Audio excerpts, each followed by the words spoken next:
दोस्तों आज एक रोशन रोही का गाना आ चुका है। आज मैं बता दूं कि रोशन रोही का ये गाना इतना ज्यादा हॉट है और इतना ज्यादा अश्लील है कि शायद आप लोग अंदाजा नहीं लगा सकते हैं। जी हाँ दोस्तों, आप सभी को बता दूं कि आखिर क्या इसमें बड़ा चीज किया गया है और क्या इसमें हॉट चीज किया गया है और क्या इसमें बुरा चीज किया है। आप सभी को पूरा वीडियो दिखाऊंगा और पूरी जानकारी बताऊंगा।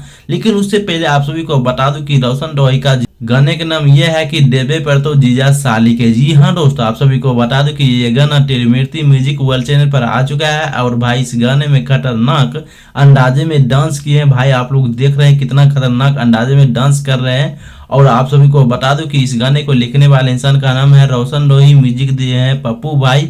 लेकिन सबसे बड़ा और सबसे बड़ी खबर आ रहा है ये कि आप सभी को बता दूं कि ये गाना का मैटर काफी ज्यादा अश्लील बनाया गया है। जी हाँ दोस्तों, आप सभी को बता दूं कि रोशन रोही का शादी हुआ रहता है और कहीं न कहीं रोशन रोही अपने ससुराल जाते हैं अपने अपने पत्नी के पास। आप सभी को बता दूं कि अपने पत्नी को छोड़कर कहीं न कहीं साली के पीछे पड़े हुए रहते हैं रोशन रोही। और साली कहती है कि एक आईफोन दे दे, उसके बाद हमारे साथ जो भी कर सकते हो। जी हाँ दोस्तों, और कहीं न कहीं कहने का मतलब ये है कि बहुत ही ज्यादा अश्लील टाइप का मैटर इस गाने का बनाया गया है। ऐसे दोस्तों, क्या आपको लगता है कि रोशन रोही का इस तरीके से गाना निकालना चाहिए या नहीं? आप सभी जरूर कमेंट बॉक्स में बताइएगा। धन्यवाद।